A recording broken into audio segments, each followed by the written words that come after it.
Rick Ness sacó los tapetes de su planta de lavado sin esperar nada más que lo habitual: residuos arenosos, el tipo de sobras que quedan después del mantenimiento, algo que se limpia y se deja atrás. Las reparaciones cuestan dinero. Esa es la regla. Esa es la expectativa. Pero cuando la limpieza se llevó a cabo, lo que salió desafió completamente esa lógica.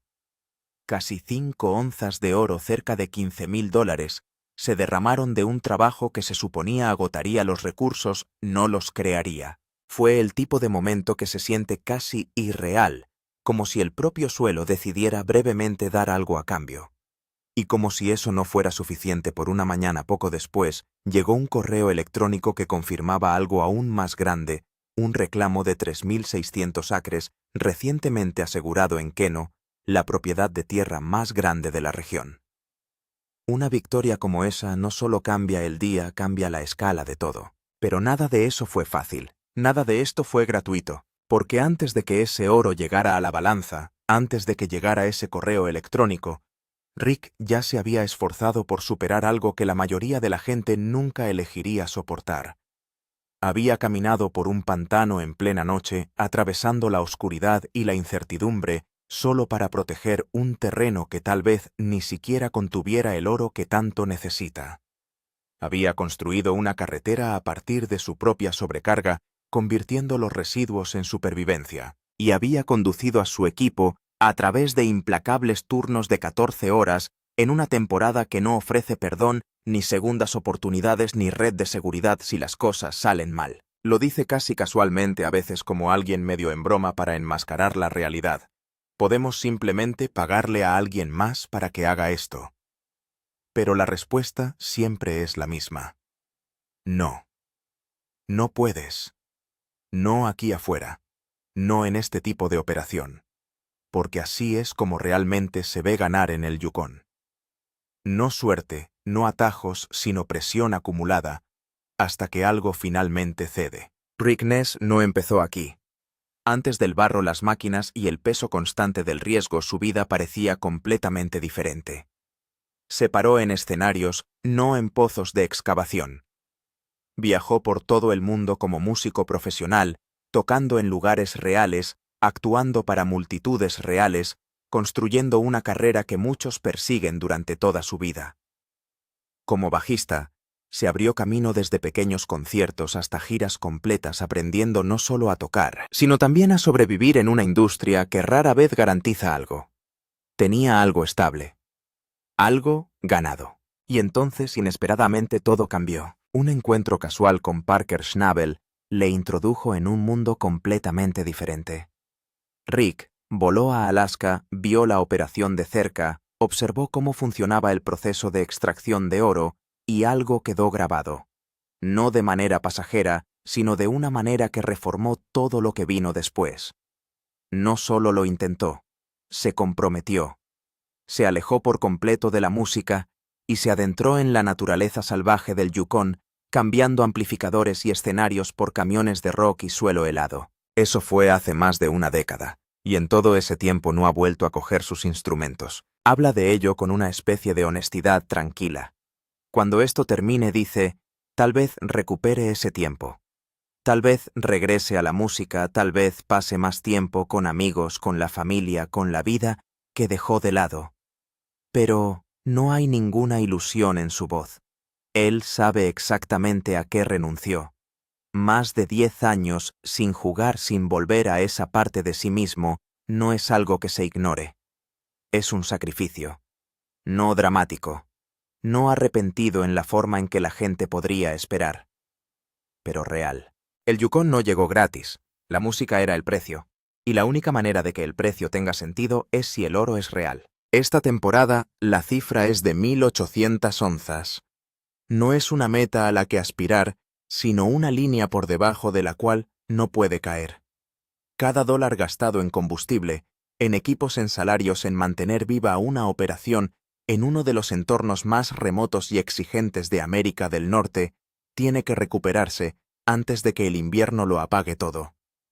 No hay un plan de respaldo, ningún inversor esperando a absorber pérdidas. No hay margen de seguridad incorporado en la ecuación. Si el oro no llega a la pérdida, no es parcial, es total. Rick no se esconde de esa realidad, lo lleva abiertamente en cada decisión que toma. Porque en un momento determinado de cada temporada el gasto ya está hecho, y el oro aún no ha aparecido. Ahí es cuando la presión se convierte en algo completamente distinto. Ahí es cuando cada retraso importa, cada avería importa, cada hora perdida, empieza a aparecer algo que no recuperarás. En este momento el obstáculo más grande no está escondido bajo tierra, está justo frente a él. Un enorme muro de sobrecarga que cubre la grava apagada debajo en la extensión de Vegas Valley. No puedes conseguir oro que no hayas descubierto. Cada día que la suciedad permanece en su lugar es un día desperdiciado. Y el reloj no se detiene solo porque el terreno sea difícil. Sigue funcionando ya sea que el progreso continúe o no. El problema ha ido empeorando. Las averías de los camiones de piedra han estado arrastrando toda la operación hacia abajo. La superficie de la carretera es rugosa, inestable y agotadora. Cada carga sacude las máquinas pieza por pieza. Y cada vez que un camión cae, no se detiene solo. Detiene todo lo que está conectado a él. La excavadora espera. La planta de lavado espera. Se rompe todo el ritmo de la operación. Rick lo ve claramente. El problema puede ser mecánico, pero la solución no es solo arreglar las máquinas, sino cambiar el funcionamiento del sistema. Así que su primer movimiento no tiene nada que ver con el oro. Se trata de grava. La sobrecarga que están quitando es un buen material denso compacto perfecto para construir un camino de acarreo sólido. Pero en lugar de usarlo el plan original, lo envía más lejos a un montón de desechos. Recorridos más largos. Se quemó más combustible. Y mientras tanto la propia carretera sigue destruyendo los equipos destinados a circular por ella. Rick toma una decisión que parece simple en la superficie, pero cambia todo en el fondo. Redirigir las cargas. Pon la grava en el camino en lugar de tirarla. Un movimiento. 2 problemas resueltos. Aprendió temprano en la minería que mover tierra una vez es costoso y moverla 2 veces es imperdonable. Cada transporte innecesario cuesta combustible, tiempo e impulso. Al acortar la distancia de recorrido y mejorar la carretera al mismo tiempo, crea una reacción en cadena. Mejores condiciones de la carretera significan menos averías. Menos averías significan ciclos de camión más rápidos. Los ciclos más rápidos significan que se elimina más sobrecarga por turno. Y eliminar más sobrecarga significa llegar antes a la grava de pago ganando más tiempo para conseguir oro antes de que termine la temporada. Rick ve toda esa cadena antes de dar la orden. Y cuando empieza a funcionar la diferencia, es inmediata. El camino se endurece. Los camiones dejan de luchar contra el terreno y empiezan a moverse con él. El equipo lo siente en el ritmo, cargas moviéndose más rápido, menos interrupciones, menos paradas para arreglar algo que no debería haberse roto en primer lugar. El ritmo de la operación aumenta, y por primera vez en mucho tiempo, parece que están ganando terreno en lugar de perderlo. Pero resolver un problema solo expone el siguiente. Cerrar la brecha a 1800 onzas significa presionar más. Entonces Rick extiende los turnos 14 horas seguidas. Y en el Yukon, 14 horas no es solo mucho tiempo. Es implacable. El ruido nunca se desvanece. El polvo nunca se asienta. La concentración necesaria para operar equipos pesados en terrenos inestables nunca cesa. Conductores como Kyle y Heather recorren las mismas rutas de transporte una y otra vez, ciclo tras ciclo, cada 20 minutos, durante todo el turno. A las 10 horas la fatiga comienza a aparecer. A las 12 el único descanso se produce en los segundos entre cargas. Rick conoce las matemáticas de la temporada. Más horas de desmontaje significan más posibilidades de llegar a tiempo a la grava. Pero también conoce los cálculos de las personas que realizan el trabajo. Una tripulación cansada es una tripulación peligrosa. Un error puede costar más que tiempo, puede costar equipo o algo peor. Así que interviene donde puede. No con discursos ni presiones, sino con algo práctico. Alimento. Wraps de pollo sencillos, portátiles y fáciles de comer sin parar. Sin tenedores. Sin líos. No hay razón para parar un camión solo para tomar un descanso. Es una cosa pequeña, pero aquí las cosas pequeñas importan. Porque esto es lo que realmente parece. Turnos de 14 horas. Comidas consumidas en movimiento. Decisiones que conllevan consecuencias mucho más allá del momento en que se toman. Y en algún punto intermedio entre todo eso la rara e inesperada recompensa. 5 onzas de oro donde no debería haber ninguna. Un nuevo reclamo que podría cambiar el futuro. Rick Ness lo lleva todo a la vez: el riesgo, la presión, el sacrificio y la posibilidad de que si todo se mantiene unido el tiempo suficiente, en realidad podría ser suficiente. Rick se mueve de taxi en taxi pasando comida a través de las ventanas mientras Kyle y los demás están en la mitad del ciclo. Tienen quizás 20 segundos entre cargas. La envoltura termina medio en el suelo. Rick lo sabe incluso antes de entregárselo. Él los alimenta de todos modos. Rick sabe exactamente cómo se sienten esas horas de taxi. Ha corrido los mismos circuitos.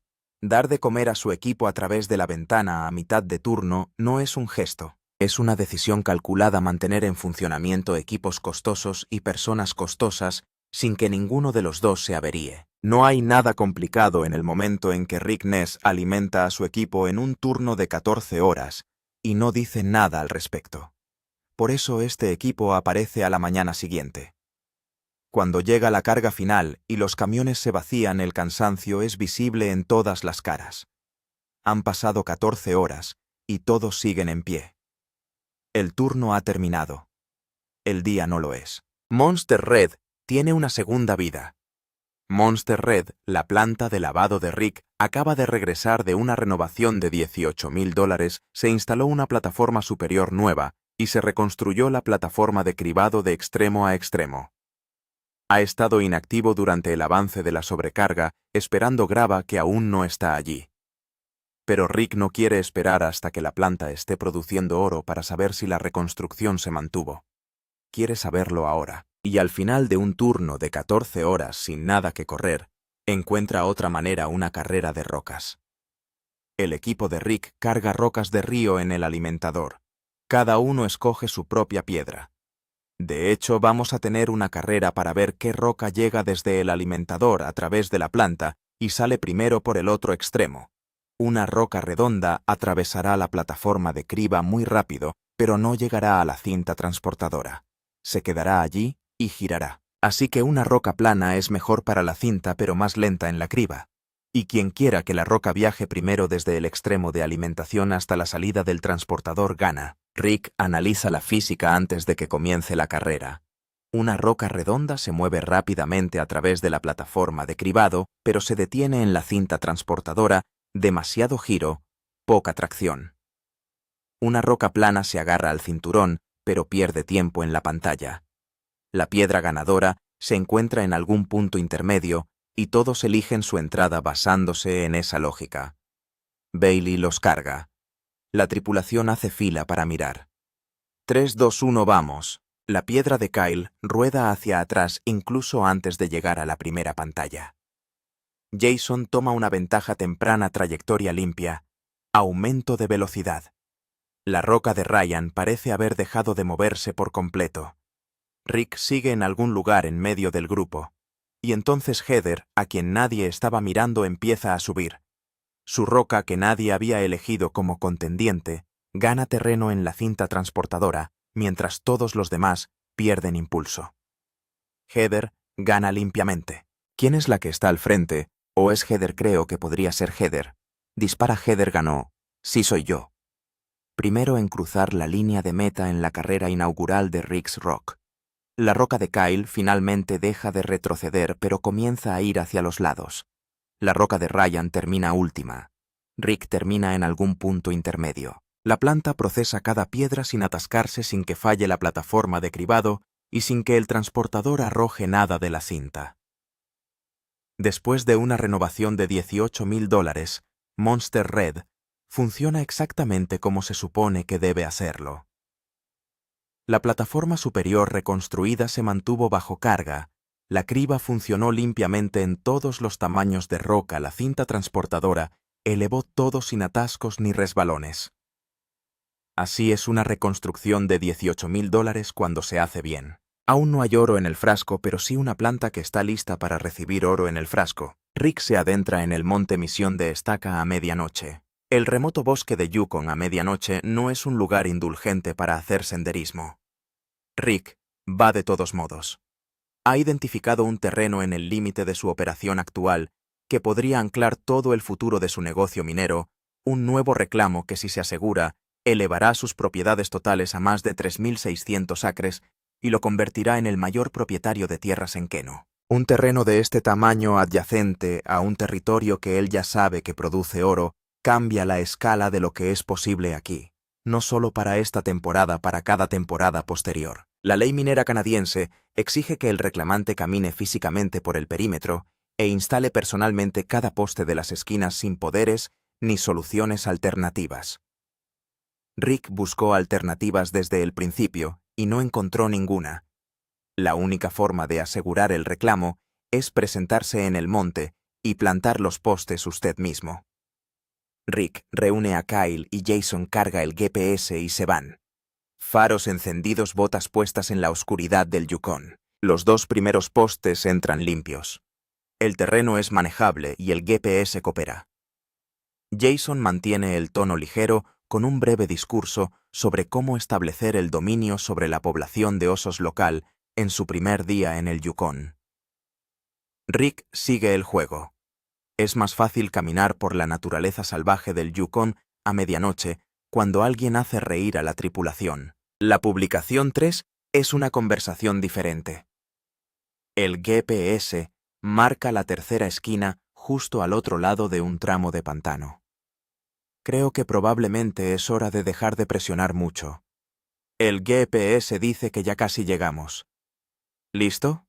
Hagamos esto. Agua densa, oscura y estancada. No hay ruta para evitarlo. Kyle lo mira y entra. El agua pasa por sus botas y sigue subiendo. El suelo cede de forma impredecible a cada paso. Las raíces y los árboles muertos se encuentran debajo de la superficie, donde no se pueden ver. Rick y Jason observan desde el banco mientras Kyle empuja hacia el otro lado con el poste y el equipo moviéndose tan rápido como lo permite el pantano. Entonces, en algún lugar de la oscuridad delante de donde Kyle está esperando, se pone en marcha una motosierra. En medio de la noche, en el remoto desierto de Yukon, el equipo de Rick se queda quieto. Alguien está operando maquinaria en la misma área que intenta activamente replantear. Si un equipo competidor se presenta primero en el mismo terreno, la apuesta se pierde, independientemente de cuánto trabajo haya realizado ya el equipo de Rick. El primero presentado gana. No hay proceso de apelación ni crédito por el esfuerzo. Rick no se detiene para confirmar cuál es el sonido. Él marca el ritmo y se mueven. Kyle avanza. El poste entra. Se están moviendo hacia la última esquina antes de que Kyle esté completamente de regreso en suelo seco. El cepillo se espesa hasta el punto en que el movimiento hacia adelante requiere forzarlo. Las ramas cruzan el camino. El terreno que pisamos es impredecible. Lo que comenzó como una caminata manejable a medianoche se ha convertido en un esfuerzo físico completo solo para llegar a la última coordenada de la esquina. Publicación 4 listo. Rick y su equipo han caminado físicamente todo el perímetro de 3.600 acres de naturaleza salvaje del Yukon a medianoche a través de pantanos y zonas muertas en la oscuridad, con un GPS y un conjunto de puestos de reconocimiento, porque no hay otra manera de reclamarlo. Replanteo completo. ¿Qué encontró realmente el prelavado? Heather coloca un frasco en la mesa de la choza a la mañana siguiente y le dice a Rick qué es antes de que él lo recoja. El oro del prelavado, y es notablemente pesado para lo que se supone que es. En ese frasco hay casi 5 onzas de oro, aproximadamente $15,000 a los precios actuales. Es el oro de tu prelavado. Es pesado.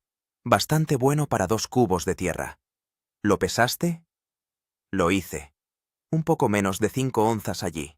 Vino del prelavado. El equipo de Rick corrió antes de la reconstrucción de Monster Red. 2 o 3 horas de raspado de las esteras de las esclusas de la planta para capturar el oro que se había acumulado antes de que la maquinaria se desmoronara, procedimiento estándar antes de que una planta deje de funcionar para realizar trabajos importantes. Nadie lo programó esperando un peso significativo. Rick toma el frasco. El peso se registra inmediatamente en su rostro antes de que diga algo. Le pide a Heather que confirme la cifra poco menos de 5 onzas. A los precios actuales del oro, esa cifra se acerca a los $15,000. Rick hace los cálculos en voz alta, 2 o 3 horas de trabajo, 5 onzas de peso. Algo así como cerca de $5,000 por hora, recuperados de un proceso que se suponía era una limpieza superior antes de que comenzara el trabajo real. La reconstrucción siempre iba a tener un costo necesario, pero un costo. El prelavado no solo redujo ese costo, casi lo eliminó. 5 onzas de oro recuperadas del raspado de la estera redujeron el costo neto de la reconstrucción de $18,000 a aproximadamente $3,000. Una reparación que se suponía iba a drenar la operación casi se pagó sola antes de que una sola onza de gravilla corriera por las rejillas recién reconstruidas. Las matemáticas del prelavado son casi absurdas cuando se expresan directamente. 2 o 3 horas de raspado, 5 onzas recuperadas. $5,000 por hora de un proceso que existía solo porque la planta estaba siendo desmantelada para mantenimiento. Heather le entrega a Rick una caja de jugo para conmemorar la ocasión. Esa es la brutal y en ocasiones hermosa realidad de dirigir una operación minera. La mayoría de los días los números van en contra, pero algunos días los residuos de limpieza de un trabajo de reparación valen $15,000. Rick mira el tarro y los engranajes giran visiblemente. Ya está calculando lo que esto significa para el ritmo de la temporada. Rick sabe que la mayoría de los días no dan resultados así. La mayoría de las reparaciones son solo costos. Y la mejor noticia de la mañana sigue en su bandeja de entrada. La confirmación el teléfono de Rick suena mientras el oro prelavado todavía está sobre la mesa. El correo electrónico es de la oficina de reclamaciones. Oh, amigo, mira eso. ¿Lo entendiste? Es un trato cerrado. Lo tenemos. Bien. Oh, perfecto. La misión destaca de medianoche 4 postes en las esquinas, un cruce de pantano, una motosierra cortando en algún lugar en la oscuridad ha sido procesada y aprobada. La reclamación está registrada. El papeleo se tramitó antes que el de los demás. El terreno es suyo. Más de 3.600 acres, la propiedad de tierra más grande de Keno. Ese número convierte a Rick en el mayor terrateniente de la región, no por un pequeño margen, sino por la huella total de un nuevo reclamo ubicado junto al terreno que ya está explotando. Los reclamos adyacentes significan que la operación puede expandirse sin trasladarse a un nuevo territorio. Los reclamos adyacentes significan continuidad geológica. Los reclamos adyacentes significan que cualquier oro que corra a través de la extensión de Vegas Valley tiene un camino hacia la siguiente sección de terreno en las próximas temporadas. En el espacio de un solo día, la operación de Rick reclamó un nuevo reclamo de 3.600 acres, recuperó $15,000 en oro inesperado de un prelavado y repavimentó el camino de acarreo usando su propia sobrecarga. 3 problemas resueltos. 3 victorias registradas.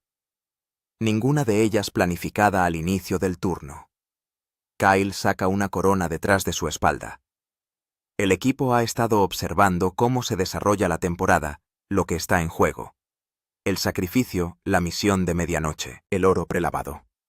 Y marcan la mañana con un título rey de Keno, mayor terrateniente de la región. Rick se ríe del tipo totalmente desprevenido. Sabe que el título se mantendrá. En un solo día, Rick Ness construyó una carretera a partir de su propia sobrecarga, trabajó en turnos de 14 horas sin perder un miembro del equipo. Validó una reconstrucción de planta de $18,000. Con una carrera de rocas, recuperó casi $15,000 en oro inesperado de un prelavado y aseguró 3.600 acres de nuevo terreno minero en la región de Keno. El título encaja, le guste o no. El costo real de perseguir el oro. Rick Ness dejó la música para estar aquí, dejó las carreras, renunció a años de tiempo con personas que estaban esperando su regreso. Al otro lado de las 1.800 onzas está la versión de su vida que dejó en suspenso música, carreras tiempo con la gente que ha estado esperando. Cada turno y cada misión es un pago para lograrlo. La minería no es el destino, es el precio de la entrada a todo lo que viene después.